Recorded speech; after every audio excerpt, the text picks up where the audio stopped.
All right, let's do it live on a Reaction Monday of the program. I am merely Bo. He is the great Z. Needless to say, this is not where we thought we would be. Not where we thought we would be. A bitterly disappointing start to the season made worse in kind of overwhelming fashion in Landover, Maryland, where you saw how quickly a team can flip it. You saw the amount of hope that one player can provide for a roster. You saw that in Washington, certainly with Jaden Daniels. And he wasn't even great by his standards, but he was still sensational. And you see how quickly it can go right, and just as quickly it has gone wrong here. We didn't see this coming. I don't think anybody did. There will be people out there listening, and certainly I've run into a lot of them, and I know you have as well. Oh, yeah, Browns, blah, blah, blah. No, it's an 11-win team a year ago. It was the number one defense in football a year ago. You played 5 quarterbacks a year ago. I understand one year does not transition to the next. We talked about that a lot in the lead-up. Our players talked about that a lot in the lead-up. I know about the one-score victories last year and how that is something that rarely pulls through. Defensive number one ranking rarely is something that pulls through. There's usually an adjustment. It was one thing to think that potentially there could be a struggle to start this season. This ain't that. This is really bad ball week in and week out, my friend, and I think the worst of it was yesterday.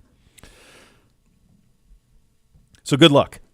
Yeah, it was awful. It was awful. And this right now, the Browns are the worst offense in the NFL. I don't think anybody could have foreseen that coming. They're the only team in the league that has yet to have a 300-yard game. It's stupefying. They haven't scored 20 points in a game. It is a very expensive offense. It is littered with first-round picks and Pro Bowlers and all of those things, second-round picks. And it is a team that they lack an identity. When they do scheme things up correctly and guys are open, or you have a run play that's schemed up correctly, somebody misses a block, quarterback doesn't see the open receiver, you have a penalty that negates it, you have a drop pass that negates it. Yeah. This team is just bad on every level. On every level on the offensive side of the ball. And I really think after JOK forced his second turnover of the day yesterday, he obviously putting on a show. He had so many people in attendance from Hampton, Virginia. Had a lot of people come in for this game. Had the interception, had the forced fumble. Obviously, of course, everybody's talking about when he took a bad angle on Jaden Daniels and on that third down play and he gets 34 yards. Listen, this game's a lot worse without JOK in it. Okay, I think he's really had a sensational start to his second year to this year as well. He's been fantastic. There's been a lot of it, but there's been some individual things. But it's Corey Borkas been fantastic. Yeah, the collective is bad. You look at JOK punches the ball out. Couple nice plays, good ball down to Amari. You're down to the 2-yard line. Yeah. Okay. The 2-yard line. And then here is the sequence of events that unfolds. And I said this on the broadcast yesterday. I said this is absolutely a microcosm of this season. And I'm going to walk you through those plays. This is first series of the third quarter. We kick off to them. We punch the ball loose. We're down big, but by God, you got life. We're down 24-3. But you got life. Then you made 24-10. And then, okay, maybe we can make it a one position. You get at least a semblance of momentum. So first down and goal at the 2. You have a run play that was going to go to the left and looked like it would have been a touchdown, negated by a pre-snap penalty. Tell me if you've heard that before. So Zach Zinter, who had a tough game, false start. So now you are first and goal at the 7. On first down, you actually scheme it up perfectly. Jerry Jeudy on a little mesh, hits kind of the mesh and slide to the back. He's wide open. Watson, top of his drop. By the way, he's taking like a 5-step drop from the 7-yard line, which I'm not familiar with that happening very often. Takes that drop, could have thrown it, doesn't, ends up getting sacked. Okay, so penalty, shooting yourself in the foot. Missed a wide open receiver, turns that what should have been a touchdown into a sack. Bad. Second down. Gets the top of his drop, rolls out to the right, actually makes a pretty good play, puts it right on Jerry Jeudy, who drops a touchdown. That's right. And then on third down, he has to throw it away. So you think about what summarizes this offense more than this in a sequence that began at the 2-yard line. Pre-snap penalty negates a touchdown. Missed read negates a touchdown, turns it into a sack. Dropped pass in the end zone negates a touchdown. Then you've got to throw it away, and then you end up kicking a field goal. Not only that, you were going to go for it on fourth down, sure, and you have 12 guys in the huddle, which, by the way, that's another thing. There is plenty to criticize this team for. There's plenty to criticize the quarterback for. There's plenty to criticize the whole operation for. Right. Deshaun Watson didn't just walk off the field and refuse to go for it on fourth down. No, he's cooked. There were 12 guys in the huddle. We had just used a timeout earlier. Oh, I forgot to mention that too. We also burned a timeout in here. At the start of the third quarter. After a penalty on Zach Zinner. Yeah, because we couldn't get lined up and we had to take a timeout. Yeah. After a penalty. So After it's like, a penalty. Wasn't even like you had all the time in the world. All the time in the world. Yeah, to get it so right. add that to the microcosm of self-inflicted wounds there. So you knew you weren't going to take another timeout there. Timeouts are more valuable at that point. So you end up with the field goal. That, to me, that is the Browns season in a nutshell. On offense, anyway. That's it. Self-inflicted wounds. You have a scheme that at times is not creating any opportunities for anybody. You have an offensive line that is at times a straight-up revolving door to the quarterback. We are still unable to pick up blitzes. We are unable to deal with twists and stunts. Our running backs are struggling in blitz pickup mightily, and they just completely, Frankie Louvu and Bobby Wagner went to absolute town on the interior of our line and our running backs to the tune of 4 sacks. Yeah. 4 sacks for linebackers, including a sack fumble. That right there, that's it. That's the microcosm. And so you've got scheme that at times is not providing answers. You've got a scheme at times that is providing wonderful answers and a quarterback who's not seeing it or not throwing it, or if it all works, that sometimes there's pressure or there's a penalty that negates it or they drop the pass. That's just who this football team is. I mean, and people are saying, we needed to run it more. Folks, we started to run the ball. We ended up in the game 23 carries for 104 yards, 4.5 yards carry. Say, man, we should have run a little more. At the end of the first half, when you were still really trying, we had 8 carries for 14 yards. And if you take Deshaun Watson out of it, which I think is fair, you had 7 carries for 9 yards from your running backs. Mm-hmm. And I'll even go back to the first fourth down on the opening possession. Yep. Schemed up perfectly. Yeah, just missed a block. Zach Zinner misses a block. That would have been a 20, maybe a house call had he made that block. And so it's just a team that is, you got to say at this point, who are you? You're undisciplined on offense. You are sloppy in your performance and in your execution. You are at times nonchalant in things that should not be nonchalant. And you are at times having not just mental errors, but physical errors, drops, missing whiffing on blocks, things like that, not seeing it, making. Deshaun yesterday had, I think, one throw that he should have hit Amari on that one out that missed. There are other throws that he didn't even make that he probably should have. But this is, folks, there are a lot of things going wrong. That's how you end up with this type of, it's futility is really what it is on offense. That's how you end up here. What's the first word you used? Do you remember it in that, what you just did there? Undisciplined? Yeah.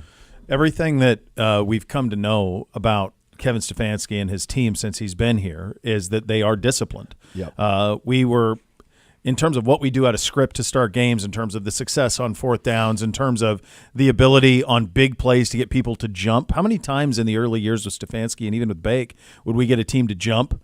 Because that's discipline, right? Typically, we don't commit a lot of penalties offensively. That's discipline. We run a lot of, historically with Stefanski, trick plays, misdirection stuff, receiver throwing quarterback pass backs. That's all discipline. Yep. And we don't have that. I said to you coming out of, I think it was the third game. I think it was the Giants game. And you and I were doing a show very similar to this one back at a time when we had a different expectation about what this team could be. And I said, what do we do well offensively? And the answer was right now, nothing. And nothing has changed in the 3 weeks that have followed.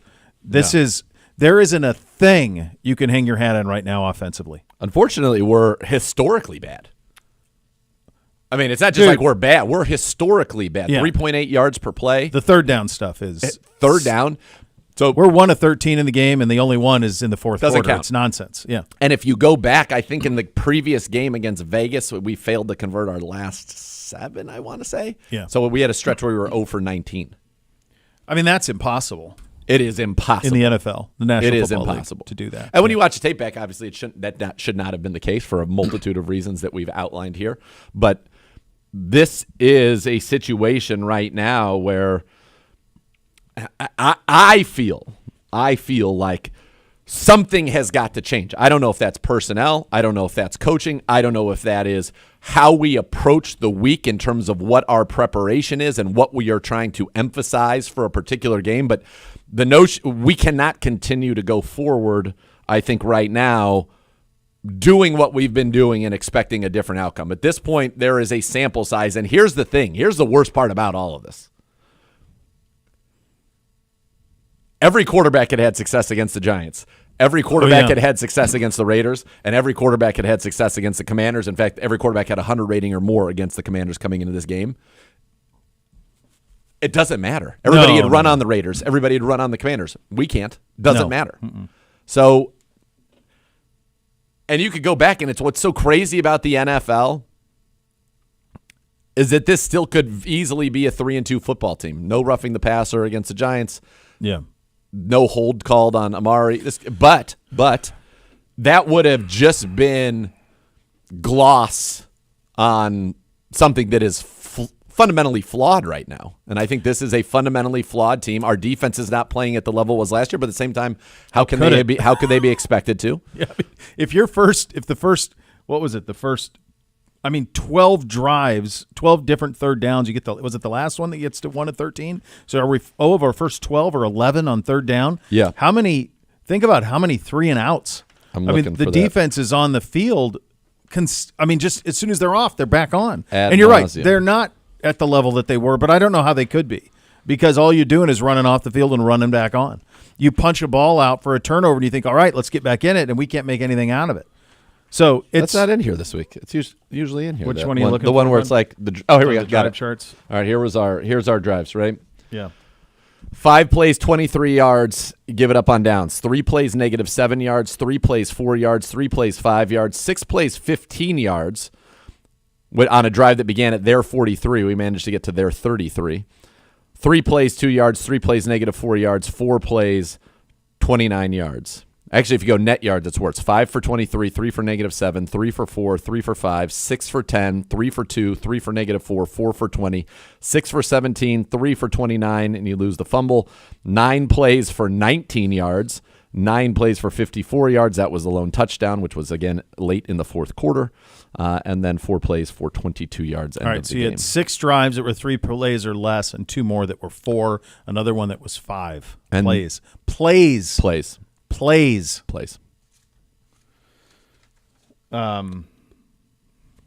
Yeah. So I think what makes this one, you want to talk from our perspective. You think about the Raider game or the Giants game, even the Dallas game to a lesser extent, and you could say, okay, a couple of things here or there. And you're right, they would have been fool's gold. Yep. Had we won those games, it would have been fool's gold. But at the same time, this is a results-oriented business, and if you were to have won one of those things, you feel very differently about this. The reality is you didn't, and the reality is that in this game, you and I can't do that. Nope. We cannot say it's a mixed field goal here, it's a holding call here, it's a drop here, it's this here. It's not one play. It was 100 plays in the game against Washington. Buddy, their rookie quarterback did not play in the fourth. Didn't need to. Just chill. No, Go chill. Go rest. To see Jaden Daniels, who last year was playing at LSU in a National Football League game, sitting the fourth quarter out because the game was well in hand and no reason to hurt him. Do you know the last time we played a rookie quarterback who sat out in the fourth quarter against us? I don't. It was in the playoffs last year against the Houston Texans. Davis Mills quarterback that fourth quarter. Mills quarterback that team. Well, that would have been his second year. No, Davis Mills quarterback the fourth quarter. Because CJ lit us up and that was it. Game was over. Yeah. So, that's like a preseason game. It becomes a preseason game at that point. Yeah, in week 5. So I don't know. I don't know. I know Kevin Stefanski, and we'll hear from him. They will not make a change at quarterback. And he says that they've all got to be better, and I know that is a factual statement. Yeah. There has to be a plan. We always talk about the P's, right? There's got to be a plan to make this football team be better. It is. You have to change. We have to, you and I, and just in general, the way we talk about this team. This was a team that we said go at the beginning of the year, go win the Win North, and go get in the thing, compete for the Super Bowl. Go be a contender. That ain't it. That's not what this is anymore. This is baby steps. This is find a way to be competent offensively. This is try to win a singular game. Folks, this stretch, we just got done with the easiest stretch on our schedule. This was the easiest stretch. Next 4 before the bye. Philly, Cincy, Baltimore, Chargers. That's the next 4. Cincy maybe 1-4, but they score 30 every week. So they lose in about as stupefying a fashion as you can yesterday, watching both games at the same time, and they dropped to 1-4 as well. But Burrow has been outstanding. Burrow's 12 touchdowns, 2 picks, 300 yards every game. Chase, he's been good 4 straight. Chase Higgins is back. They're all Chase Brown. They're is spinning good. it. Their defense, they can't stop anybody, which you and I said would be the problem for them. Like the secondary now, Dax Hill's done for the year. They lost another Baltimore's tackle. D's not great either. It's not, but they win. can elevate. Oh yeah. When they need to. Oh, yeah. That was a crazy game back and forth. Both quarterbacks had their way. But when it came down to, hey, make a play, Lamar Jackson, with Sam Hubbard bearing down on him, stiff-armed him off of him not once but twice, redirected a receiver, Ike Likely, in the back of the end zone and put it where only he could catch it to score the touchdown. That's what you do. It's insane. That's what you do. And that was one of the all-time great plays. Goal, right? Which that was stupefying from Zach's perspective, because why would you – I understand 50-yard field goals are easier than they've ever been, but why? Burrow's completing everything. Just keep going. Just go. Make it be a chip shot. Make it a chippy. Like, yes. They just were like satisfied, run, kick a 53-yarder, and it's like, no. Dude, go. I Get agree. closer. It was crazy to watch. And I didn't even know who I was rooting for in that one, because I don't know what difference it makes to us. Probably nothing. Nothing, no. Unfortunately. But yeah. So to your point, you get those 2 quarterbacks back to back coming out of Philly this week. My hunch is Philly will be getting healthy. I'm guessing, and they're going to be, after a team coming off a bye week, their house. They're going to heat up the quarterback. They can get after. Yeah. They've got another good D line. If we can't figure out a way to handle a blitz on 3rd down, then going to be a lot of this. I saw a stat today can't. that said the league average for a quarterback to take a sack when being blitzed is 9.1%, and we are being sacked on 24.9% of opponents' blitzes. Something insane like that. Yeah. Yeah, folks, this is not what anybody wanted, and it's unfortunately, you drop another one, and at that point you have to start thinking about other things than what's going on here for 2024. For sure. Yeah, it is. I mean, we're close to that now. You are we said coming out of the loss last week in Las Vegas, like, okay, you didn't beat the Giants at home. You didn't beat Las Vegas without Devontae Adams and Max Crosby at their place. Okay, this is a tougher task, but you've got to go beat a rookie quarterback in Washington. You cannot get to 1-4. And the reality is that we did. And it was probably the worst of the performances this season in terms of the way that we went about our business. Just wildly incompetent against a defense that just – Dexter Manley didn't play for them. Darrell Green didn't play. Charles Mann didn't play. Matt Millen wasn't at linebacker. Like, they're a fine team, but they're not – their bones were not made on their defensive prowess. Their bones was made on offense and that kid at quarterback who's special. But that's what they were based on. And they had their way. And it's not just all of that, but we've got a bunch of guys banged up. Denzel Ward with a hamstring, David Njoku with the knee, Grant Delpit in concussion protocol, Charlie Hewlett with ribs, Ethan Posick with a knee, Ronnie Hickman with a shin, Obo Okoronkwo, all left yesterday's game with various injuries and ailments. Yeah. I think, and one of the things we talked about, and we're going to hear obviously from Coach coming up next, and we can react to that after the fact. But what's clear to me, there are two things that I fully believe are 100% truths. Number one, I think that Kevin Stefanski is a great offensive coach, and I think he's a great play caller. Yeah, he's a 2-time Coach of the Year. So I believe that to be true. The second thing I believe to be true is that we're not running Kevin Stefanski's offense right now. No, we're not. We are running, and I don't know if it's Ken Dorsey's offense or if it's an amalgamation of some pieces of each, but whatever the offense is that we're running, we're not good at. And so at some point, and I don't know when, how, what. I don't know if that's even possible within this season, but we might just need to go back to who we were and who we have been and been effective with numerous different quarterbacks playing in that offense. I mean, look at what Jacoby Brissett's doing right now in New England. He is struggling mightily. He was much better than that when he was here. Baker is fantastic for the Buccaneers, but the best stretch of his career still was that second half of 2020 when he had 20 touchdowns, 2 picks. Yep. Here. And if you have to figure out who's the best equipped to run that, that's what you got to do. It's just we all saw last year. I think that's the hardest part now. You got Joe Flacco was here, and I understand the reasons when you're changing the offense the way you were, but people are going to wonder, hey, we could have just had Joe Flacco here, and you feel like, why couldn't we go to the playoffs? Guy goes out there and throws for another 302, and they lose in an absolute shootout to the Jags. Yeah. Why couldn't he have, done that here? Why can we not get that out of our quarterback? I think Deshaun, 17 games now with the Browns. It's 2 games of 250 yards, none with 300 yards. Yeah. And Flacco had 4 straight to finish out his time here. We have to have something that we can hang our hat on as an offense, and I don't think we have that. And look, when you're the most sacked, most hit, and most pressured quarterback in the league, you're going to develop bad habits. Yeah, you are. You are going to leave clean pockets early because you just feel like the doom is pending. And we're at that stage right now. I mean, you and I we're old enough to remember David Carr. Yes. Was a very talented player. Yeah. Tim Couch here. Go to places where they just get battered, unable to play. Mm-hmm. I'm not saying that something has just got to be figured out where we can have something that we can hang our head on. Now, you hope perhaps Nick Chubb coming back means that, okay, we can get back to being a running football team. We were trying. We had all the tight ends out there. We were doing all it. Just we have to find one thing that we can do well offensively.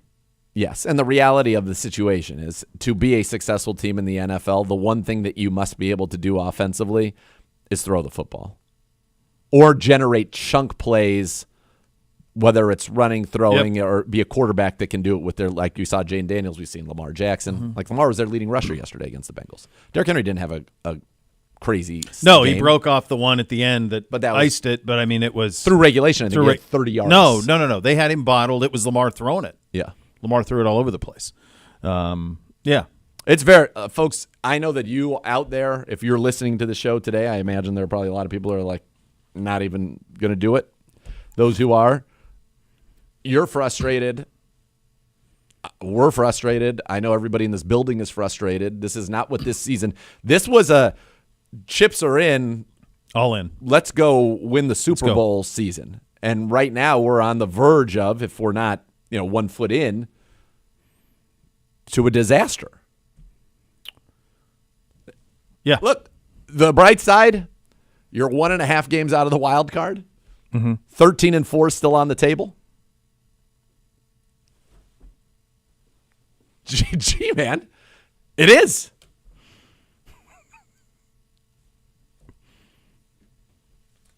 Technically it is. You can't say it's not. Can't say it isn't. Say it's not. You can't say it isn't. No. We got to laugh, kids, a little. It's hard, but it is. It's just the reality of how this has gone. And I would think we're going to hear from Coach here momentarily. A couple other things. Hell of a job out of the guards. They play tonight, this afternoon at 4:00. Let's go. Give the city some joy. 1-0 on the Tigers, and we'll play game 2 at 4:00 today at Progressive. So good job out of those guys. Shout out to the great voice of the Guardians, Tom Hamilton, an awesome tribute and call out on Saturday to the voice. That was very cool out of Hammy to do that as well. So that was very, very cool. Rest in peace to Cleveland media legend, the great Danny Coughlin, gone at the age of 86. He was covering high school football Friday night. He was at the Holy Wars. That's awesome. Yeah. That you'd want to talk about. Yeah. I didn't know him, obviously know of him. Don't know the family, thoughts and prayers and wishes and all of it. But I have to imagine if you were to ask him, how would you like it to go? That's all right. 86 at a high school football game the Friday night? Yeah. I mean, Emmy That's Award so winner, cool. That's Sports Writer of the Year, how many books he's written.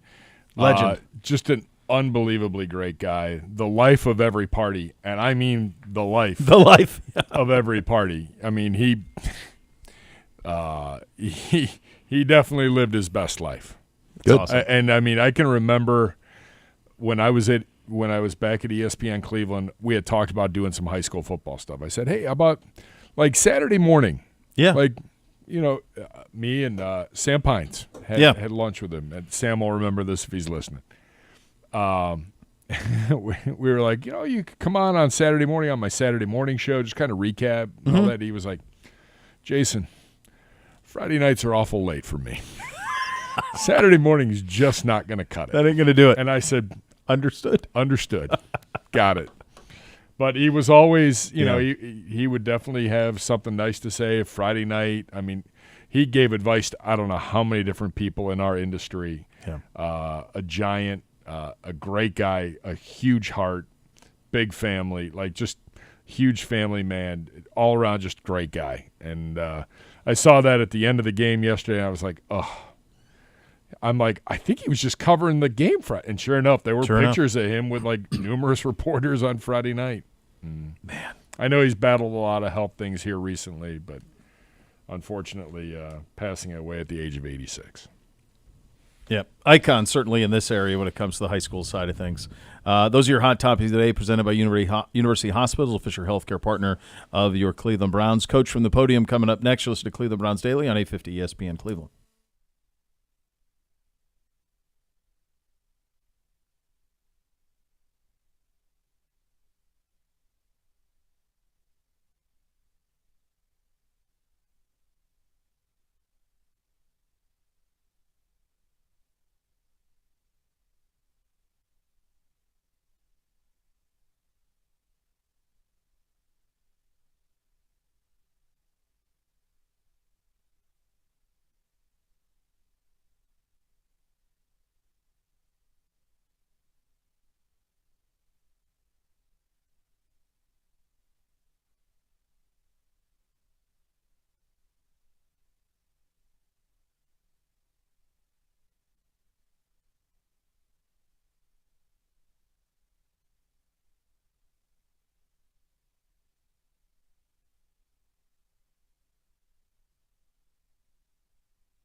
Are you ready to give your home the facelift it deserves at Renew Home Exteriors? Have you got the deal you've been waiting for? Right now, no money down, 0% interest for 5 years on all roofing and siding jobs. Combine your roofing and siding projects. Renew will take an additional 5% off. That's right, no money down, 0% interest for 5 years, and 5% off when you knock out both jobs at once. Don't wait. Upgrade your home right now. Save big with Renew Home Exteriors. Visit RenewEstimate.com to book today. Renew Home Exteriors, superior products and superior service. Now, time to head from the podium. Presented by Vivid Seats. Purchase your official fan experience packages today for the ultimate game day. Here is Coach Stefanski from earlier this morning. Obviously, you guys are down 5.5 minutes. You put a lot into these games, and you want to go on the road and play well, and we didn't do that, and that's ultimately something that we got to get fixed. So disappointed, but nobody's feeling sorry for us. We got to do our work here during the week, put a plan together, and go find a way to win on Sunday. It's really as simple as that. With that, I'll take any questions. Kevin, 2 questions. Why do you think Deshaun gives you the best option to win? Yeah, I think I've been pretty clear, guys, all along. This is not a one-person type of deal. When we're playing how we're playing on offense, we need everybody to do their job and do their job better. And I look at myself and how I can do that. But I believe in Deshaun. I believe in what he brings to this offense, and I believe he will play better. And is the decision to stick with him yours exclusively? Yeah, I mean, I understand the question. As you guys know, I make decisions for our football team, but I obviously consult with Andrew. We talk about everything that goes on with our football team, but ultimately it's my decision, yes. Hey, Kevin, do you have any updates on the injured guys yesterday? Kind of still getting back stuff from MRIs right now. Scott, anybody in particular? How about David and Ethan? Nothing new to report there on either guy. We'll see. Okay, and Deshaun talked about trying to run the ball and how you have to do that against 2 high safeties, and you're seeing a bunch of that. So why do you think that's been a problem to be able to establish that run game? Yeah, again, I think it's multifaceted, and I think we can certainly give the guys a plan to put them in position to make some yards versus those shell looks, like you mentioned, Scott. But it's not one thing. It's not one player. It's not one scheme. We got to go execute and we have to give the guys something they can execute at a high level. And I'm going to work hard at that this week so those guys can play fast on Sunday. Yeah, Kevin, the disorganization on offense is really hard to miss, especially in that third quarter sequence there. Just what changes are you considering to get this offense going and on track? Yeah, I think we have to look at everything, Daryl, how we put it together, really just take a long, hard look at what we're doing. And again, I think it goes back to any success on offense comes from giving the guys a plan that they can go execute at a high level. I believe in the coaches we have. I believe in the players we have, and we will get it fixed together. And, I certainly understand we talk about it. It's just not one singular player or person or whatever. The supporting cast around Deshaun, blocking, catching passes, being where they're supposed to be on the field, when they're supposed to be there, and things like that. How do you clean those things up when you're 5 weeks into the season and the issue seems to be a repetitive one? Yeah, I think I understand your question, but for us, we really just focus on week to week what we feel like we can do better. I know that the guys are working hard. I know that we can give them concepts that they can operate at a high level, those type of things. But it's a constant thing in the NFL, making sure that your guys are in position to go make plays, and we'll work at that this week. Yeah, Kevin, just in the interest of just shaking things up and trying something different, would you consider turning the play calling over to Ken Dorsey? I think there's a bunch of different things, Mary Kay, that we want to look at and see how we're doing from a operations standpoint on offense. I think Ken's been an outstanding partner in all of this. So those are the type of things that I will always look at. But really, it just gets back to making sure that we're putting our guys in position is what we'll look at ultimately. Hey, Kevin, I know, earlier in the season, you guys weren't going to use injuries as any kind of excuse or to any of your production on the field. But to this point in the season, with the way the offensive line is shaken out and how guys have gone down, do you feel as though there has been some hindrance on the offense, especially of what you guys have been trying to install and implement and what we've been able to see? Yeah, I understand the question, Cam, but we believe in the guys we have in there. Injuries are a part of this game. I think if you look at every team, they're dealing with injuries. So we're certainly not using it as an excuse for anything. Kevin, Deshaun talked about figuring out what you guys were good at and leaning. So have you been able to identify maybe some core things that you're able to lean into? Well, again, until we sustain drives, score points, you're constantly trying to lean into things that you feel like your guys can do. We're working hard at that. These guys understand that this is a process. We'll work at this week understanding what matches up versus the Eagles, obviously, because that factors into when you're putting these game plans together. But certainly you want to be able to hang your hat on offense in the run game, in the pass game, that you feel confident that your guys can execute. And then a couple of those injury guys. Denzel, any update on him? No update yet. And do you know if you're going to get any of the guys that you put on IR after week one? Juan, Tony, Mahmoud, Mo? Yeah, I would say it's day to day. I'll have a better feel for that going in tomorrow and obviously going into Wednesday. All right, there you go. Coach Stefanski from the podium. Look, it's a Monday. It's a post game. Coach, even in the good times, is pretty close to the best with his descriptions of things and the way that he uses his words. So I would expect nothing less after an emotional loss like the one that you had on Sunday.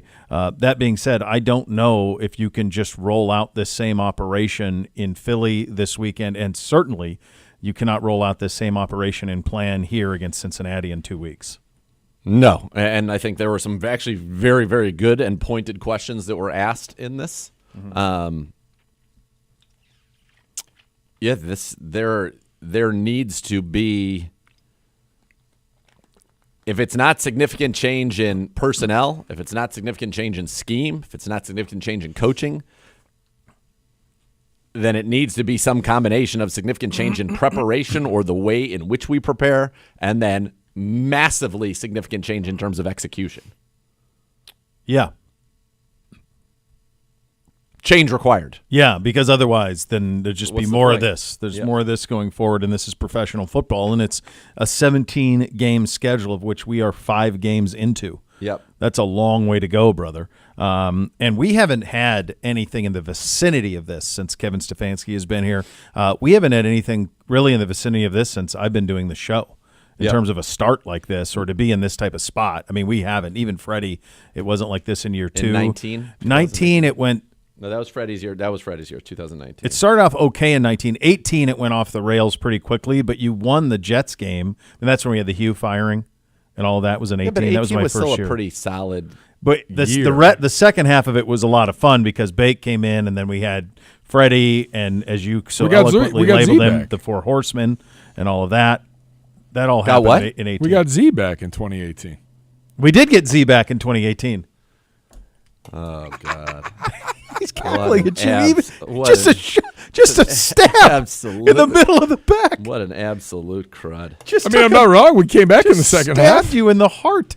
Right after Thanksgiving, I'm pretty sure he went on a great run, boosted by a Boosted notable by- return. Boosted by a notable return. No, this is it. This is the worst stretch. It was bad leading up to the firing of Hugh, but then it was made right because you had an ability for change, right? You put Baker in, and you had that run with the And in offense 18, with Greg you and were all of coming that. off you were coming Coming off off. of nothing. Yeah, you had the win against the Jets, which was awesome when they opened up the So- refrigerators and all of that. The Browns were, after 5 games in 2018, coming off of 0-17, the Browns were 2-2-1. Yeah. You tied the Steelers on opening day, lost at the Saints, beat the Jets, lost in overtime at the Raiders in the Nick Chubb game, won in overtime at home against the Ravens. Then you lost 4 in a row, Chargers, Bucks, Steelers, Chiefs, and then Falcons. Then somebody comes back and you go win. You win 4 out of your next 5, and that's how it was. And that was fun. And that was quite fun. Yeah, 19 is when we had all the expectations, and we were the most bet team to win the Super Bowl, Baker's second year, and that's when that went off the rails. So 19, we lose to Tennessee at home, beat the Jets on Monday Night Football on the road, lose to the Rams on Sunday Night Football at home, beat the Ravens 40-25.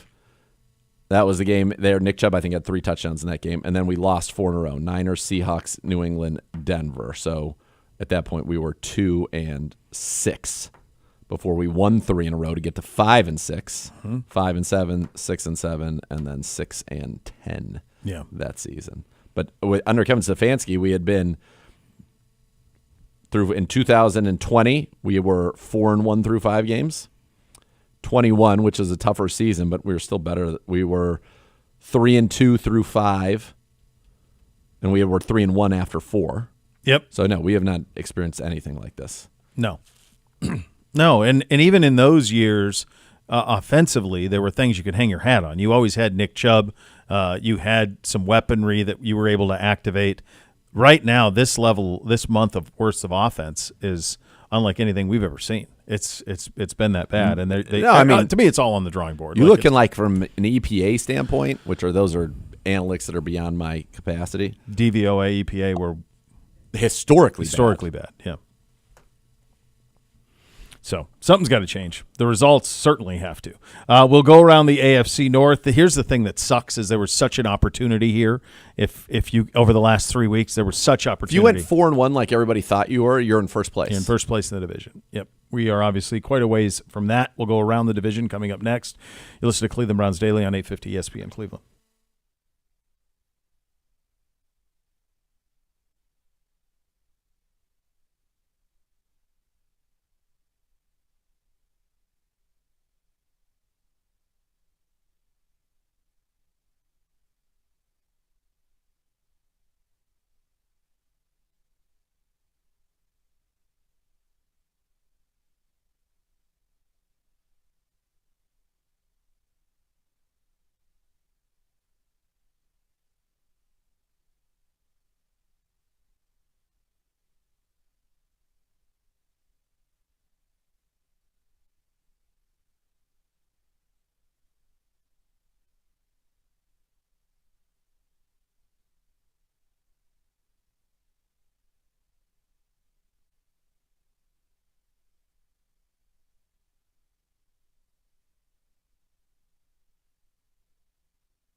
Leaf Filter, the official gutter guard of your Cleveland Browns. Go to leaffilter.com/Browns to schedule your free gutter inspection. Receive your exclusive promo offer. That's leaffilter.com/Go Browns. Visit today.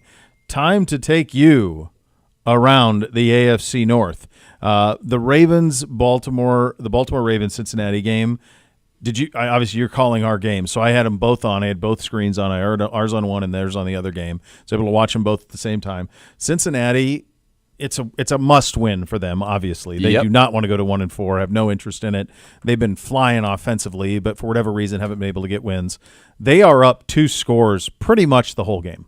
They're up 2 scores almost the entire fourth quarter until Burrow throws the pick, and then somehow not only do they give up all of that, they lose. They get the turnover in overtime. Yeah. And it's there. I thought it was over, so that's what I saw as I was walking out of the booth was the turnover. I'm like, oh, they're going to be in field goal range. Kick a field It's going goal to be and over. win. It's a stupefying thing that I know these guys are very good kicking, but just to be like, yeah, we'll just go ahead and we'll wait. We'll 55 yards. I know it worked for Kansas City with Butker against them. But why not make it easier? Just if you can make it easier, why wouldn't you make it easier? I don't understand it. And Burrow was 30 of 39 in the game for 392 and 5 scores. Yep. Chase had 10 for 193 and 2 touchdowns. They cannot cover Jamar Chase. Throw him the football and get yardage positively downfield. They can't cover Higgins either. Couldn't cover anybody. Yeah, they brought in the extra offensive lineman and then they just ran it. Yeah. Yeah, strange. Very strange. Derrick Henry, they had him bottled up. This was a Lamar game. I think what you say at this point in the season from the AFC North perspective is, to me, it very clearly is Baltimore's division. Yep. I'd be shocked if they don't win it. Yep. And everything that you and I said about them in terms of their deficiencies at all 3 levels on the defense, all of that holds true. Absolutely. Everything we said is real. It's just their quarterback elevates the rest of it. And he is sensational on a week-to-week basis in every single Sunday. Yes, he is, and that's why they are what they are. They are an impossible, almost week-to-week to game plan for. They have issues, there's no doubt, but they have overcome them and found ways to win some of these tight games. And, they almost gave it away against the Cowboys. Yep. But they didn't. They started off 0-2, then they slumped the Bills, and then this one, they really should be 2-3. The Bengals should be better than, but well, you are what you are. They lost the Raiders. They should have won that. They should have won that. And they could have, by the way, they could have easily at least gotten to overtime against the Chiefs, right? Isaiah Likely's toe. Yep. Yeah, Baltimore right now feels like the best team in the division. Cincinnati's defense, and I guess Dax Hill was, I don't know, I read something that I found hard to believe given how poorly they've been on defense, that Dax Hill was like playing well in his new role. Okay. But he's now out for the year as well, ACL. So they're not great. The Steelers are exactly what we thought they were. Yeah. They are exactly who we thought they were, and they did a good job of winning some games, and they got a little bit of a break, I would say, and we talked about this at the time. They caught Atlanta at exactly the right moment for them to be able to win a game in which they didn't score a touchdown against Atlanta. You do play them now, they're going to score. They will score. Atlanta's going to score. But they're, 2 in a row now they've dropped. They got the chart. They started off Falcons when they were not ready to play. Broncos before they've started. Broncos are 3 in a row. Broncos defense is a problem. Surtain had a pick six in the game. 100-yard 100 pick yards, six. yeah. They look great, by the way, in those uniforms. They should only wear those uniforms. Of course they should. Like, people were like the boys when they saw him run out, and those are like, whoa, what are those? I'm like, yeah, that's an attention getter. That's what they used to look like. Yeah. All of those shades of color are beautiful. Wear them. I feel like yesterday was a really rough day for Gardner Minshew on many fronts. Yes. Yeah, I think that's probably fair. I think it's probably fair. Who still? I don't know. How's that happen? I don't know. I mean, that's something you hear about in like second grade, and you're like, ew. Yeah. Not a grown, nope. Although it is kind of on brand for him. Yeah. Well, remember you and I had that conversation about him after week 1. Like, I really think like the whole persona and all of it has kept him from being maybe even better than he could be. Yeah. because he's actually okay a lot of times. Yeah. And it's really a perfect backup. If you What did he say? Clemson's back. No. Beat Miami. Beat the U. That's what we That's heard what you on gotta our do. college football segment. That's exactly right. I don't know what the Steelers are going to do. They got a lot going on over there. So do they stick with Fields is going to be something that'll be a topic of conversation this week over there. The other thing that I think will be a topic of conversation over there is what's going on with George Pickens. So I don't know if you saw this, but he played a very low snap count in the game. And Tomlin said post-game that they're managing him to get the most out of each snap. So he tried to make it seem like he's like a D tackle. He kind of he's like, we do it with Cam and with everybody. Yeah. And so what it seems like is they don't feel he's giving them ultimate effort on every snap. Yeah. So they're trying to manage him that way. So something to manage. But guess what? They're 3-2, and that's easier to deal with it at 3-2 than at 1-4. Well, you also saw, I don't know, was it a pick by Dallas and then he grabbed the guy's face mask? Yeah, that happened. Yeah, towards the end. Yeah. Yeah, he's loose petulant. There's no doubt.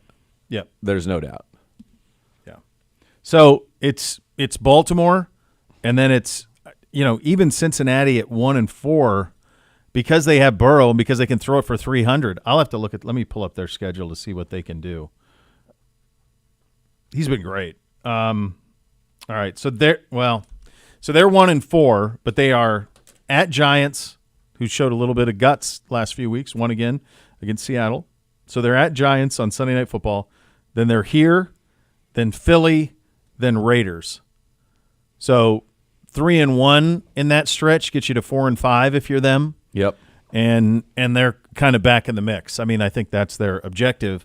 At least if you're them, though, and this to bring this back into the conversation we were having about us. What's the one thing that we do well offensively? They have several things they do well offensively, and so because of that, you are going to win some shootouts. Yep. So eventually, Evan McPherson's going to make a kick.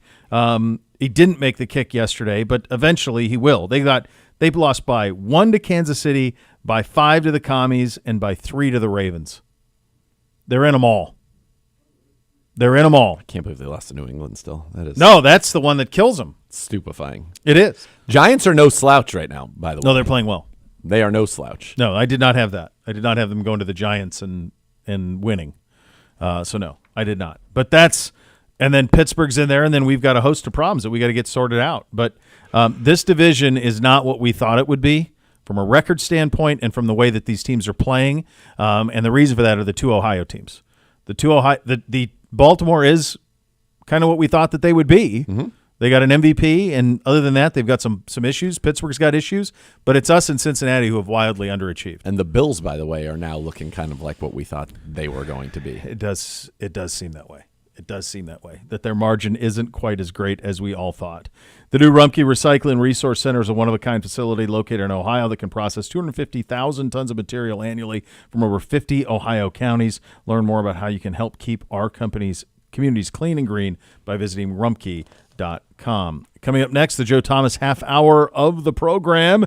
You're listening to Cleveland Browns Daily on 850 ESPN Cleveland.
OBM, the preferred provider of copiers and document services for your Cleveland Browns. They'll tackle any size office. The number is 216-485-2000 or visit ohiobusinessmachines.com. The Joe Thomas half hour of the program is about to begin. Joe Thomas joins the show for the next 30 on the Twisted Tea Hotline, brought to you by Twisted Tea Hard Iced Tea, official sponsor of your Cleveland Browns. Keep it twisted, Cleveland. We are working on getting Joe to join, and I think for everybody, fans, ownership, coaches, players, us, all of us, it's just that it's the expectations that were there, and everything that we thought that this team would be, it has not been, and that's the bitter pill. Joe played on a ton of teams that when you went into the season, you said, okay, that's a top 5 or 6 worst team in the NFL. This was not that. No, this was a team that was supposed to be atop the AFC North. We're competing with Baltimore and Cincinnati to win this division. This is supposed to be a team. And again, there's still a lot. There are 12 games left. We've played 5, so there's plenty of time to fix it. But it's getting late very early. And so if you're the Browns, this is, you've got to get it turned around immediately. But yeah, somebody asked me if this start is harder than 2016 and 17. And I said, yeah. Yes. Because there are real expectations. This is a team that there is a great deal invested in. And I think that speaking about our, ownership's role, like they've invested so much into this football team. Yeah. And I think there are a lot of reports out there that they're meddling. It's not true. It's not their style, man. It just isn't true. It's also not true at all. Yeah. This is a disappointment on very many levels, unfortunately, for, as we've talked about earlier, a multitude of reasons. And I say that if you're just joining the program, you want to know why are the Browns 1-4, watch the possession after the JOK turnover. And that will give you everything that's gone wrong on offense this year. Pre-snap penalty, check. Missed read for a touchdown, check. Sack, check. Drop pass for a touchdown, check. 12 men on the field, another just not get lined up, all that, check. It's all right there, and that you can't win playing football that way. Talk about it. It's hard to overcome having 4 what I would call self-inflicted wounds in a game. We had one in one possession from the 2-yard line. All right, Joe is with us now on the Twisted Tea Hard Iced Tea Hotline, official sponsor of your Cleveland Browns. Keep it twisted, Cleveland. Well, this was the worst of it, Hoff, for sure. As you're watching and taking this one in on Sunday, what starts racing through your head? And if you were in charge, how would you start to get it turned around? I think for charge. So I don't really have great answers on that front, which is discouraging. And that's why in the fourth quarter, this is the first time that I can remember in a while, my son and we turned the game off. Mm-hmm. We were watching, and we were just getting that sick feeling in my stomach, and he was getting very sad, probably more sad than I was. You know how you are when you're 8, like you cry at every loss. Yeah, it hurts. But this one just hurt more, right? Because it didn't feel like there was any reason for optimism. Because you had a defense that started playing the game pretty well for you. You had a couple turnovers where you had opportunities to score, and really almost at any point in that first half and through about midway through the third quarter, be in a position where you were in the game, where you could potentially win, but even if you didn't win, you could build on some good things, and you could say, we didn't play up to our standard. We didn't play as well as we'd liked, but it was close. We're building on these things. We're doing some things better. We're heading in the right direction, but it just didn't feel that way at all. And I think that's probably the most discouraging thing, because Nathan was doing a great job with the breakdown there. Everything that's gone wrong with the offense, you saw it on multiple drives in that game, with drop passes, penalties, inability to protect the quarterback not making the right reads, scrambling around, taking sacks, drop passes. Like, when you have those things on offense, there really aren't any answers where you say, this is the one thing that's hurting us. I mean, really, it's execution. But what is execution? It's everything on offense. It's literally saying everything we have right now on offense is not functioning the way it needs to be a winning team in the NFL. And Hoff, here's kind of where I was earlier in the program, and really kind of at the end of the game, even yesterday at the broadcast, once you turn the television off, if you decided to pop in and listen to your boy. Of course. I don't know. I'm not saying that I sit here with the solution, but it feels to me like there has to be a change made. And what can a change be? That can be personnel, right? Change can be made in terms of coaching. Change can be made in terms of scheme and how what we're trying to accomplish. A change can be made in terms of how we practice, how we are preparing for the games, right? And then change can be made, obviously, in terms of just how you execute. I don't know which bucket and what percentage goes in which bucket of what needs to change, but it's pretty clear to me that the expectation that we're going to continue to do the same things out there is not going to lead to a better outcome at this point. And I talked about kind of the microcosms, pre-snap penalties. You talk about when you have it blocked up for the few times that you do, quarterback misses the read or a receiver drops the pass or there's a penalty. And then other times you can't even, when you have it schemed up properly, there's no time to throw, or you miss a block on a 4th down that should have been a 20-yard gain or a touchdown, and it ends up being a loss and a turnover.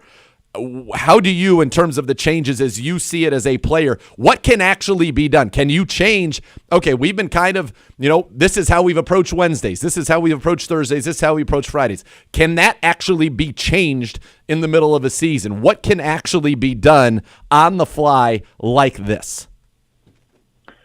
Yeah, I think you're exactly right. And you guys are privy more than I am to what's going on within the building because you're there every day. You're maybe watching practice. You're getting an opportunity to see what are the things that you can change. And at this point in the season, you have to change something to give the team hope and to give the players a feeling like, okay, we have made these changes. We're doing these things differently, and it's going to potentially result in a different outcome.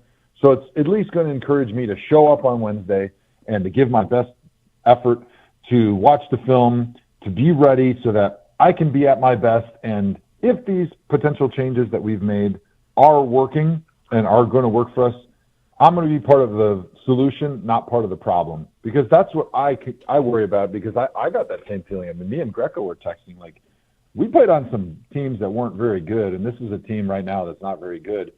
But we didn't have the expectations that this team does, which is a different privilege, like Bo likes to say, like you guys always used to say, and I love that. But right now, it's not a privilege; it's a burden because it has the potential to create a hopeless feeling right now for these guys, where there once was high expectations, and when you have that hopeless feeling, it's difficult without change to continue to preach the same message and expect different results. The old claim about what Einstein said about insanity, doing the same thing over and over again and expecting different results. Well, you have to change something. And some potential things you could change, because your roster is kind of your roster at this point in the season. It's not like we're in free agency or the draft where all of a sudden you can make all these personnel changes and get better.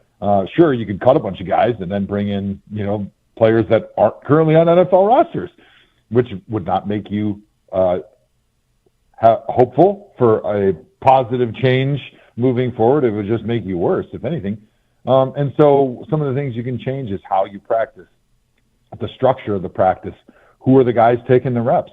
I know we've really struggled on the offensive line, and one of those problems has been because of the injuries that we have.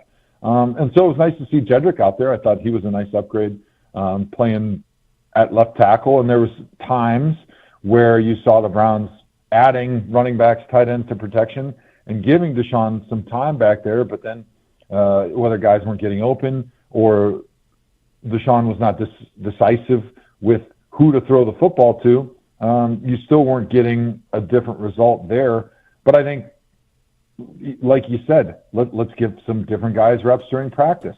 Let's try some different concepts, different formations.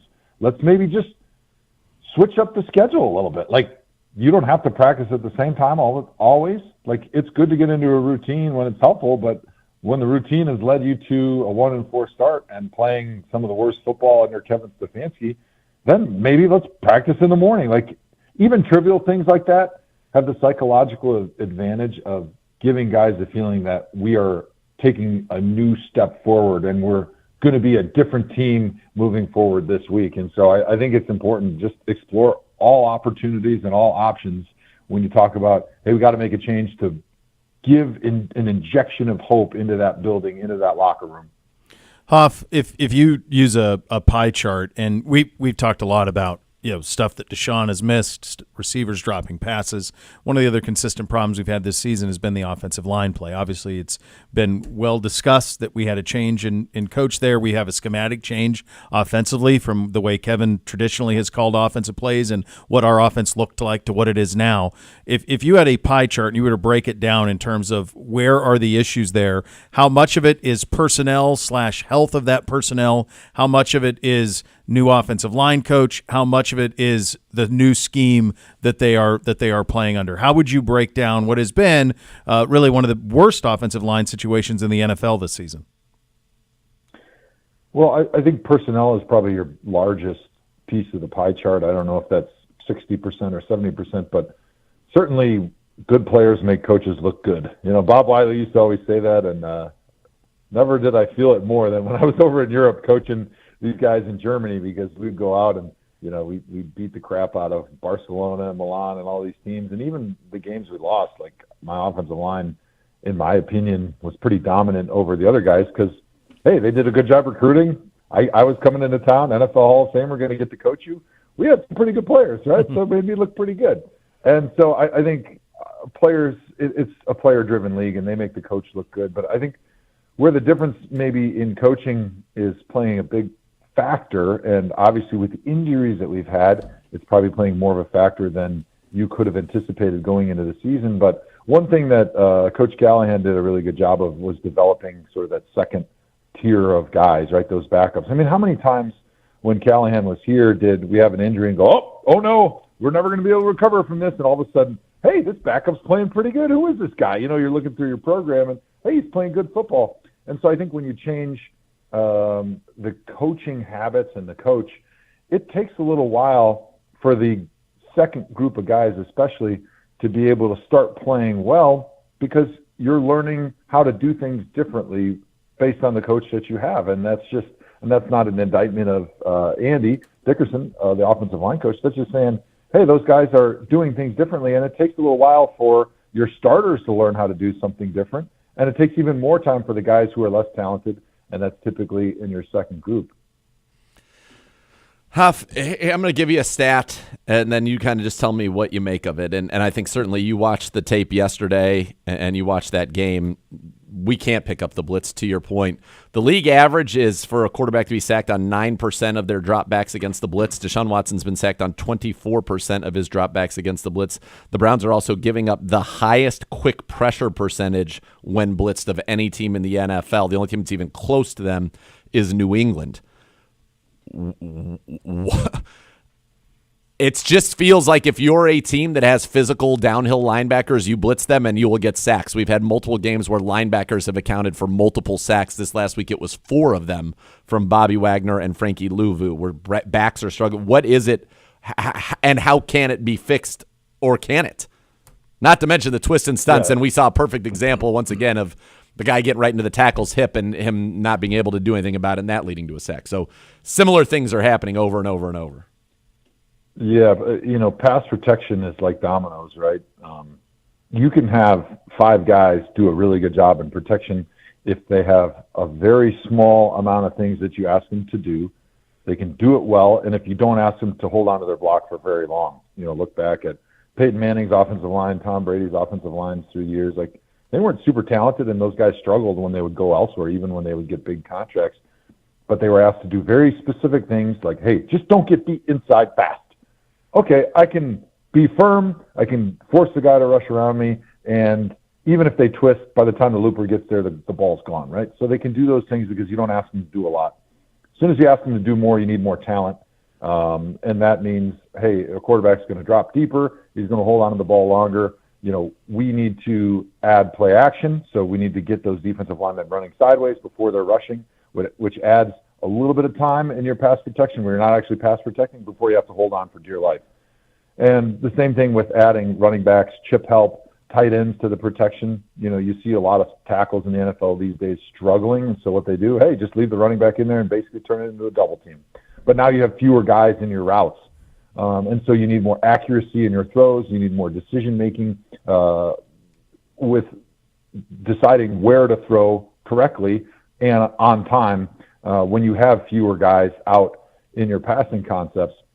And so I think when one of those dominoes start to fall, when quarterback's hanging onto the ball, he's not comfortable throwing the ball where it's supposed to be on time. Now they're adding pressures. Now you've got a running back who's maybe getting pushed back in the middle of the pass protection, which we saw a few times. Guys on defense, they're running the double A gap blitzes, they're running the cross dogs.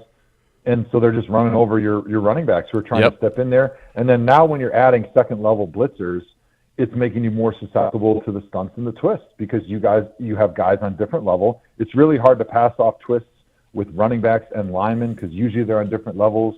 Usually the running back's getting pushed back a little bit. And so then now you have this whole host of problems that it's not one thing that is going to fix it, but it's not one thing in protection that's going to fix it. The one thing that fixes it is you got to make them pay by throwing the ball down the field and making that defensive coordinator go, ooh, I can't call that blitz again because they hit a 25-yard pass on me, and I feel better about just playing coverage and rushing 4 and trying to get home that way. And so I think you got to make them pay at some point because pretty much 90% of the running backs in the NFL, it's not a good matchup when you got a linebacker running through the A gap with a 5-yard head start. It's just not a good matchup. They can hold up for a little while. They just can't hold up for very long. And so if you're going to see that consistently, now you've got to find a way to get your linemen on those guys where you're now doing a full turn of the offensive line where basically now your line is taking those guys, but now you're vulnerable on the edge. So now you have to double team maybe a defensive end.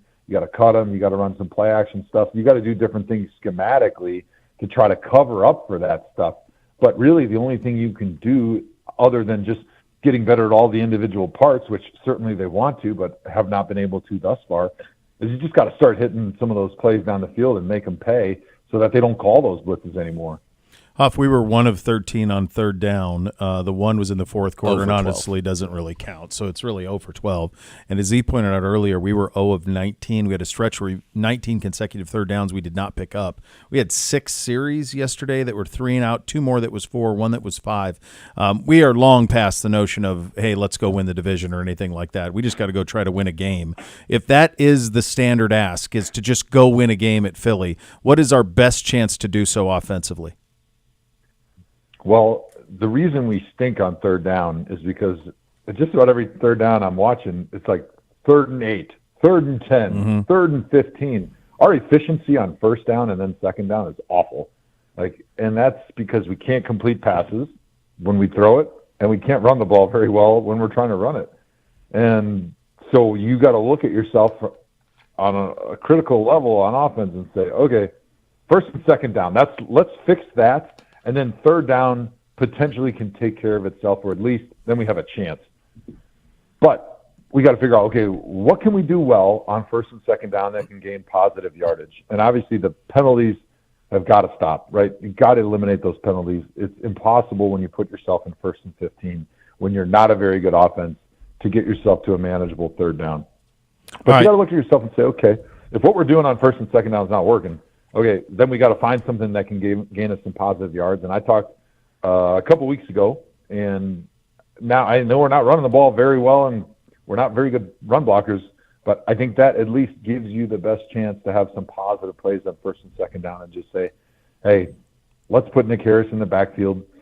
Let's do some things to try to get big on our personnel and just try to turn it into a smash mouth first and second down. And then you'll have some play action shots off of that. Because maybe now the defense is thinking, okay, we got to add a few players to the box. Maybe we'll get some easier one-on-one coverage with our receivers who we think can get open on the edge. But let's just be a ground and pound right now because the team that we want to be, which is wide open, throwing the ball first, second, and third down, it's just not working. We just can't throw the ball like that right now. And so let's focus and just say, hey, first and second down, we're just going to be ground and pound. We're going to try to run the ball to at least set ourselves up on third and manageable so we can get some first downs because I thought the defense overall played fairly well, but you're playing against a really good offense. And if your offense is not possessing the football at all and you're going 3 and out, 3 and out, 3 and out, 3 and out, those guys have no chance because eventually the levee's going to break on defense. All right, fellas, time for a little Overreaction Monday from around the league. The task here is to claim if this is reality or an overreaction. Hoff, I'll start with you. Derrick Henry makes the Ravens a Super Bowl contender. Is that reality or is that an overreaction? That's an overreaction. Derrick Henry has been a nice addition, and I think he's a good running back, and obviously he fits well with that team, but it's Lamar Jackson's show. Like, how he plays and how that defense plays is going to determine if they can win a Super Bowl. And their defense hasn't played up to the standard of a Super Bowl team thus far. Lamar Jackson has played well at times, but certainly not MVP level in all of their games. I think Derrick Henry's a great addition, don't get me wrong, but running backs ain't winning you the Super Bowl. Yeah, I agree. And they were a good running team. Obviously, he had the long run, but he was pretty much bottled up before that against the Bengals. Lamar Jackson's singular greatness, the two-time MVP, is what makes them a threat. Now, I don't know that I would call them a Super Bowl threat, but at the same time this year, there isn't a great team. So anybody who gets hot or has a player that is transcendent like he is, I think you have to consider to be in the mix, and they certainly are. But, yeah, it's about him first and foremost. All right, Dr. Z, this one you get first. Reality over reaction. The Jets will miss the playoffs. Way too early to say. I do believe that Aaron Rodgers is not the guy that he was 2 years ago when we last saw him play for the Green Bay Packers. No. I think that's readily apparent. But they've got a lot of talent. They've got good defense. Their schedule here, they're sitting at 2-3. They got the Bills at home, at Steelers, at Patriots, home Texans, at Cardinals, home Colts, then their bye week. I still think they can make the playoffs, but they're going to have to be significantly better on offense, and he's going to have to be better. He can't. Part of it is he's not as accurate as he used to be at all. The interception on the side was brutal when he underthrew the out or the go. And he's had some ones, Garrett Wilson, wide open that he's missed. Mm-hmm. And then he can't kind of navigate the pocket and move around like he used to, and that's a problem. Yeah, I agree with Z, but I actually think they're going to make the playoffs. When you look at their division right now, I mean, pretty much everybody other than New England has got a chance to be right around 500 and win the division with 9-8, 8-9 almost.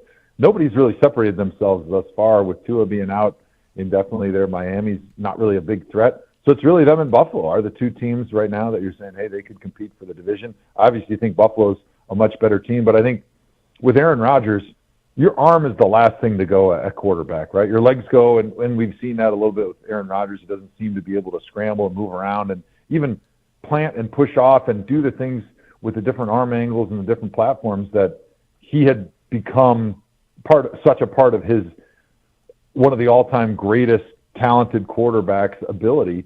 But I think that's going to come back a little bit more. Not necessarily the legs, but the accuracy, right? Because he can still throw the football. It's just, to me, he's rusty, and he hasn't been playing with these guys all that much. He missed the entire season last year, and so this is really the first time he's had a chance with these guys. Yeah, it's the same offense, and he's got some of the same names that he was thrown to in Green Bay, but it takes time. I mean, people forget how hard it is to play in the NFL, and that's kind of a silly statement, but players, more than anybody, forget how hard it is.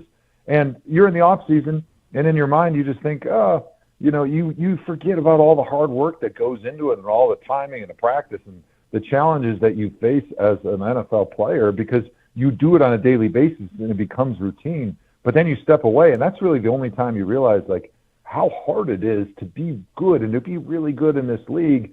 And so I think it's just a matter of him knocking that rust off. They're going to be around 500, which will give them a chance to make the playoffs there and even win their division.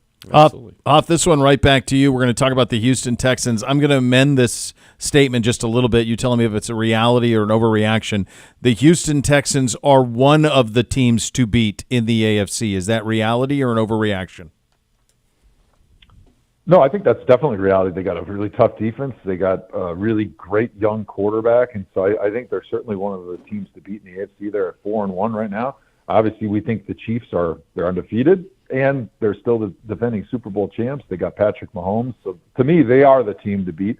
But Houston will be there competing. I mean, there's not anybody else right now who's playing as well consistently as Houston for sort of that number 2 slot within the AFC. I like them. They're 4-0 in one-score games. They Yep. actually have a negative point differential after when they got blown out by the Vikings, but they get the Patriots this week, so they should get to 5-1. I like their talent. They need Nico Collins to be healthy, and apparently he's day-to-day with that hamstring. Big, yes, and big after he went out versus before. Oh, yeah, offensively. they were on a way to rout them. Route before. City, slump city, then he went down, and then their offense really got hamstrung. No, he's the critical. key. Stephon Diggs is a possession receiver at this point. He's nice, and he's got great side eye as he gave that to Josh Allen. But apparently he's got some other things going on as well that are making the rounds currently. Yes. But no, I like this Texans team. I like the defense, and I like C.J. Stroud a lot. But Nico Collins, to me, is the straw that really stirs that drink for C.J. Stroud. And when he's out there, they're a completely different team. Completely different. Absolutely. By the way, that shade of blue is so far different from the Oilers shade. They wore the H-Town Blues yesterday. The idea that they could not have made that blue the primary blue on that uniform is nonsense. Stupid. Utter nonsense. It's so far from Oilers blue. Reality or overreaction? This one for you, Dr. Z. You just saw him firsthand. Washington will win the NFC East. It's a tough one. I think it is a reality. Dallas is pretty flawed. The Eagles are pretty flawed. The Giants they're spunky. But their quarterback and the system they're running is. So I'll say, I'm going to say yes now with the caveat of, can this team, I think the biggest question around Washington is, I think their defense will get better because they've got a good front and good linebackers. The big question for me, and they've got Dan Quinn, the big question for me is, can they avoid the Cliff Kingsbury second half swoon where teams catch up to them? And now the reason I believe that it's more likely yes is they're running, in many ways, a very different offense than they ran there. They're running 12 personnel, 13 personnel. They're running the ball physically with Brian Robinson. Eckler looks great in a limited role. Yeah. Yes, he looks fantastic. So I think the answer is yes. I think they are a tough team to get off the field. Hey, one feather in the Browns' cap from yesterday, and I'm being facetious, but also not, is Tress Way punted 4 times in this game. He had punted 4 times in 4 games going into it. What do you think, Hoff? I think it's true, and I like what Hoff, with what Z said. Is you can call me Hoff if you want to. If you want, I'll take it. Hoff I mean, Z. sure. Yeah, I'm going to go Hoff Z. Hoff Z. All right, I like Hoff Z. Yeah, I like what he said. So when I look at Washington right now, really, what's their flaw? It's defense. But I think Dan Quinn is going to get that defense going, and I think when you're a new defensive coordinator, sometimes it takes a little while for everybody to buy in, to understand, hey, how do I fit my 1/11th piece of this puzzle into this greater scheme on defense? And so I think the defense is going to continue to improve. I think this is a much different offense than when Cliff Kingsbury was in Arizona. And I think Jaden Daniels, just watching them, he's so difficult to defend. Mm-hmm. And I don't really think there's a defense you can call a lot of times when your quarterback is an option to pull and run the football or to pull and throw it. And Jaden Daniels, to me, is just a much better all-around quarterback in this system than Kyler Murray. And so I think this is an offense that can continue to roll. They're running the ball really, really tough. And on defense, when you're facing them, you got to make a decision. Hey, do we want to try to take away some of this run game stuff, which is not just running back driven? It's also Jaden Daniels who's got 300 yards rushing on the season. And so it makes it really difficult when you've got a tough running game with running backs and a quarterback, but you also got a quarterback who's throwing dimes down the field, and you got Scary Terry running around all over the field. I mean, it's just a team that makes you defend from sideline to sideline and all the way vertically from your end zone down to the other side of the field. And you have to defend every blade of grass, which there's always going to be holes available. So I really see Washington as a clear favorite there in the NFC East. Just a couple minutes left with the Hoff. We'll get you out of here on this one, buddy. It is Philly on Sunday at 1 o'clock. As if it's not bad enough that it's another road game or that it's Philly, who has a lot of talent. They also got healthy. They had a bye week, so they got to sit and watch while we got bludgeoned in Washington. What do you hope to see Sunday? What do you realistically expect to see Sunday? Well, I hope to see a much different offense than what we've seen, and not just from an execution standpoint, like what we said and what Z had talked about early on. Like, let's change who we are right now, because who we are is not working. And so that can kind of mitigate some of the benefit that the Philadelphia Eagles would have coming into this game, coming off of a bye week. Hey, all of a sudden we're running different schemes. We're doing different things on offense. We're changing who we are. a little bit more to maybe some of that Kevin Stefanski stuff where you're running the ball on first and second down, more play action, more under center, more pistol, a little less shotgun. And now you have an opportunity to maybe surprise the Eagles just a little bit. And they're a team with just as many questions as we are going into this game. And so I think you have a chance early on in this game to jump on them with some different things, doing stuff that they haven't seen on film, and continue them thinking and scratching their heads going, whoa, what's going on? Who are we? And pretty quickly, I think that team stops believing in themselves, because this is kind of like the bowl of two teams coming in going, all right, who's going to believe that they can make anything of their season coming out of this? And whoever wins the first quarter, to me, is going to win that game. Hoff, great stuff as always, buddy. Great talking to you. We miss you, guys. Thanks for having me. I miss you. We'll see you in a couple weeks. Yes. Oh, the Hoff. We'll get the gift of lift. That's all we need. By the way, the Hoff calling you Hoffsy reminds me of Stevesy. Stevesy. Remember Stevesy? From Eastbound? No. From it's it was like they ever called him Stevesy? No, Zizou. Remember he calls him Stevesy. Stevesy. Oh, yeah, boy. the great Zizou. Esteban. Stevesy. He's been eaten. He's been eaten. Swallowed whole. Boost your game day this season with the Ballybet Sportsbook app. Place your first bet of $50 or more, and you get $150 back in bonus bets. Ballybet, official sports betting partner of your Cleveland Browns. Some of the great clips of the game and some thoughts on this one coming up next. Cleveland Browns Daily, 850 ESPN Cleveland. Guys are down, stacking again. Was the provider of the Kev, Cleveland do you have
Hey, Dog Pound, dig into Wendy's new Brownies Biggie Bundle all season long. Score a Junior Bacon Cheeseburger, 4-piece nugs, Junior Fries, small soft drink, and small Frosty for just $7.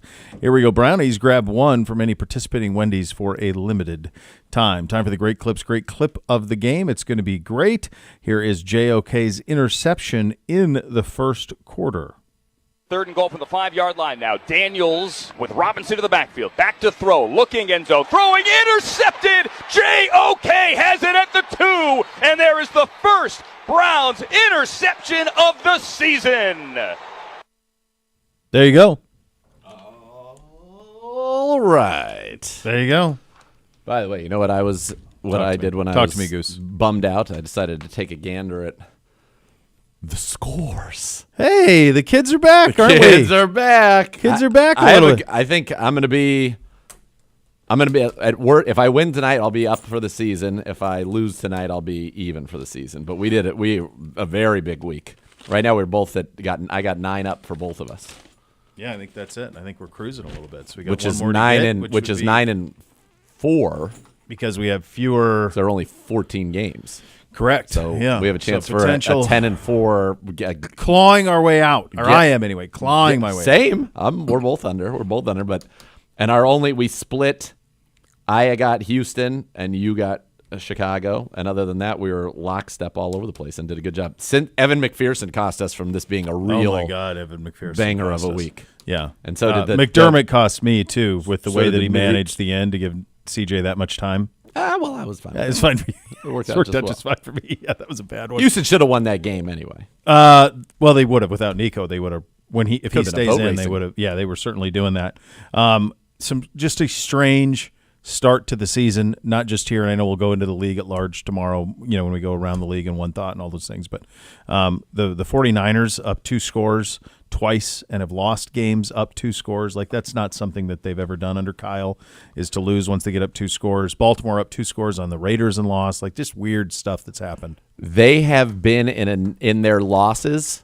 They have been at a 90% win probability for like a quarter. Mm-hmm. Yeah, that's crazy. That never happens. Mm-mm. By the way, just an interesting for those who like the stats of it. The 2 weeks that I succeeded on guess the lines are the 2 weeks that I've been positive. Huh. So there is a correlation. Gibbe asked that. He goes, "Oh, they are much more normal lines, and I had a better feel for it." And then we ended up doing better. Seattle, the Giants was a stunner. Arizona was a stunner, and the Niners were, I thought, going to put that game away. They were up 20-10, and then obviously McPherson. Other than that, we were dialed, bro. Yeah, it's I like what you said to Hoff too, and it goes into tonight's game where Kansas City, I think, is a 5er. I think it's 5 and a hook ski, is it? Oh, I saw it. It's on the run. Is it 5.5? 5.5. I saw it at a 5er. Yeah, but I'll take 5.5. When you said earlier, like there is no great team. Mm-mm. There isn't. There's no. I mean, Kansas City's undefeated. They could easily have 2 or 3 losses, easily, very easily. Just one call here or there, and they are battered. Rice, Pacheco, they are beaten up and battered. Like it's Hollywood tough Brown luck. hasn't even played. No, so like there are all these things that are happening around the league the way that we thought. Think about what's happened to Miami out of the gates, folks, and the loss of Tua. They're going to scratch and claw to win at New England and try to keep their head above water, and probably shouldn't have. One of the worst rules in football. Which one? Reared its ugly head again. Okay, so I didn't see, or maybe I did. It was out of the corner of my eye. So I had Red Zone on one TV, I had our game on one TV, and then I had Bengals and Ravens on the other. All right, if I'm a wide receiver in the National Football League. What are you doing? He's demonstrating. If I'm a wide receiver in the National Football League, this is the back line of the end zone right behind me. Okay? Yep. I catch a pass over my shoulder. Segura is catching a pass over his shoulder. Yep. My toes in. Toes in. That's a touchdown. That's a touchdown. If I'm in the back of the end zone, yes, and I catch a pass like this, with toes my in, yep, and then my heels come down out of bounds, somehow that's not correct. How is that out of bounds? No, it's a terrible one. It got us a couple years ago. What game, remember that game? What game was that where that got us? In the scores. It was in the scores. It wasn't us. It wasn't a Browns game. Okay, yes, it was in the scores. We're like, what are we doing? So any 2 toes is a touchdown. Are you in possession and 2 toes in? You're in. That's a touchdown. Why if you fall onto the top of your foot out of bounds? I don't know. Is that different than your heel? I don't know. If you've dragged the toe, you've dragged the toe. Then you've dragged the toe. The end. It would be like saying that moonwalking because you're going backwards isn't walking. I agree. No, that's crazy. They won last night. Pittsburgh won last G-Man night. liked that one again. But McCarthy, G-Man's a big fan. McCarthy's challenge on the Fields fumble. I was long gone. I was long gone for that. I watched some of SNL when I got home last night. So Really? I mean, he fumbles it. The ball's on the ground. Nobody has it. And Fields rips it away and walks away and hands the ball to the official. And McCarthy challenges it. Well, maybe he thought it was going to happen to us in Washington when Duke Johnson had the ball. And they It's like, gave it to him I have anyway. the ball. What are we doing? Well, He it ripped doesn't it always work in the and NFL, handed maybe. it. No, I guess not. That did happen to us. That was the longest day in NFL history as well, because it started with London games. So it's well over 16 hours straight of football because of the delay in Pittsburgh. Dak Prescott is the first. I read this. I don't know if it's actually factually true, but I believe it is. He is the first quarterback to throw an interception in 2 different days in the same game. Oh, because it reached past. Yeah. I watched the first quarter, and then I'm like. I mean, they should have seen boat enough. raced him. Yeah. Pittsburgh's had a lot going on. All of the AFC North. Baltimore's 3-2. Baltimore feels like the and best they feel and most clearly stable. the best, most stable. I think you could argue, and I know it makes no sense because record-wise, but I think Cincinnati's situation I like better even than Pittsburgh's because they have Burrow and Chase and Higgins, and you know they're going to throw it for 300 every game, and Yes. they'll have success. And I think eventually they'll win these games they're losing. They have 3 one-score losses this year. Eventually they'll win those games and get things turned around. Pittsburgh's problems could be, I mean, they got personality issues. By the way, like you have Antonio Brown, and they win every year, so it's hard to be, say, like critical or whatever, but like they had Antonio Brown, that went off the rails. And then it's Deontay Johnson, Chase Claypool, Pickens. Like all had character questions coming into the league, and they've all reared their ugly heads. Deontay Johnson's good. Right. But there's off-field there. There's off-field Claypool. Sure, but he's off-field- actually been good. Pickens has been flash good. Claypool's been he was just one of the worst busts. just Yeah. yes. Yeah, just total bust. But it's a crazy league right now. It is an absolutely crazy league. We got a score for you. We have the Saints and the Chiefs. We will pick that one coming up next. You listen to Cleveland Browns Daily on 850 ESPN Cleveland.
For car, truck, or motorcycle accident, cause you injury, call them the injury lawyers at 1-800-ELK Ohio for a free case review. Elk & Elk, proud partner of your Cleveland Browns. Happy birthday, Beamsy. He turns 11 today. Young Beamsy does. The arbiter of truth, the Abraham Lincoln. Yep, Happy birthday, Beamsy. Beamsy is 11. So he was one of the things, the reason I call him Beamsy is because of Parker Beam. And Jim Beam and but all of that. But I like that name, Parker Beam, so I called him Beamsy. And like a month ago, he's like, "Well, Dad, where did you get Beamsy?" And I said, "Well, it's Parker Beam." And he goes, "You named me after whiskey?" And I said, "Oh no." I love that he knew that just from you saying Yes, he Parker did. Beam. Yeah. I go, "Yeah, that Seems was appropriate. it. I named you after. I didn't name you after whiskey, but it works out. I like Beamsy." What did we do for the young buck this week? Oh my God, there's this great place 2 minutes, 2 down minutes. in Canton where they have like F1 go-karts that fly. It's brand new. It's awesome. We went down there. It was absolutely sensational. Him and his buddies all raced. We did that for a couple hours, and then we had a little party with his buddies on Saturday, and then we had family party yesterday. So today he'll do uniform fitting for travel basketball this afternoon. That's how he's going to celebrate. Get the I numbers. think you Is that a should good get him. week? I think you should get him every year. Does he like the jersey still? Does he still rock jerseys? No, they're all kind of faded on that. They're out. I was gonna say get him a good number 11. Would be the best 11 that you could get. Colts Jeff George. You know, my brother and I do that. We say happy whatever jersey number the age you are, and as you get in the 40s, it becomes harder to find cool ones.